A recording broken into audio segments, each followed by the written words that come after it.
House വാമിങ് കഴിഞ്ഞതിന് ശേഷം indoor plants ഒക്കെ വെക്കാമെന്ന് കരുതിയിട്ട് ആമസോണിൽ നിന്ന് വാങ്ങിയിട്ടുള്ള മെറ്റലിൻ്റെ സ്റ്റാൻഡാണിത്. ഇതിൻ്റെ കളറൊക്കെ ഇളകി ആകെ വൃത്തികെട്ട അവസ്ഥയിലായിരുന്നു കേട്ടോ.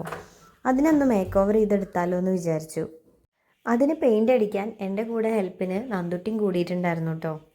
ഇന്ന് ഞങ്ങൾക്കൊന്ന് ഹോസ്പിറ്റലിൽ പോകാണ്ടായിരുന്നു. അപ്പോൾ പോയി വരുന്ന വഴിക്കാണ് പെയിൻറ് വാങ്ങിയിട്ട് വന്നത്. ഈ പെയിൻ്റ് അടിക്കലും ഡ്രോയിങ്ങും പിന്നെ അതേപോലെ തന്നെ സ്റ്റിച്ചിങ്ങൊക്കെ എൻ്റെ ഇഷ്ടപ്പെട്ട കാര്യങ്ങളാവുകൊണ്ട് അതിന് ഞാൻ നേരെ സമയമൊന്നും നോക്കാറില്ല കേട്ടോ. വൈകുന്നേരത്തെ ചായക്ക് വേണ്ടിയിട്ട് എന്നെ കാത്തിരിക്കുക കേട്ടോ എല്ലാവരും. പക്ഷേ ഞാൻ എൻ്റെ പണി കഴിഞ്ഞിട്ട് തന്നെ പോവുള്ളൂ എന്നുള്ള വാശിയിലുമായിരുന്നു.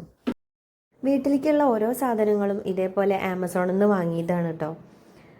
അങ്ങനെ ഓരോ സാധനങ്ങളും സെർച്ച് ചെയ്ത് ആമസോണിലെ കാർട്ടിൽ ആഡ് ചെയ്ത് വയ്ക്കും.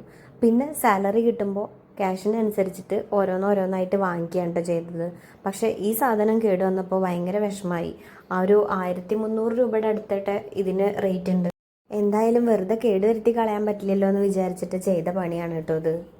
ബ്ലാക്ക് പെയിൻറ് ഞാൻ ആ സ്റ്റാൻഡിലും അതേപോലെ തന്നെ ആ ടിന്ന് ഫുള്ളായിട്ട് അടിച്ചു കൊടുത്തു. എന്നിട്ട് ആ ടിന്നിൻ്റെ അടിവശത്ത് ഞാൻ ഗോൾഡൻ കളർ പെയിൻറ് കൊണ്ട് കുറച്ച് വർക്കും ചെയ്തിട്ടുണ്ട് കേട്ടോ.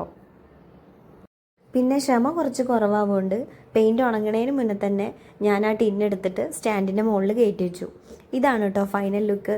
വീഡിയോ ഇഷ്ടമായെങ്കിൽ ഒന്ന് ലൈക്ക് ചെയ്യണേ, ഷെയർ ചെയ്യണേ, സബ്സ്ക്രൈബ് ചെയ്യണേ. പിന്നെ ആ ബെൽ ബട്ടണും കൂടി ഒന്ന് അമർത്തിക്കോളൂ കേട്ടോ.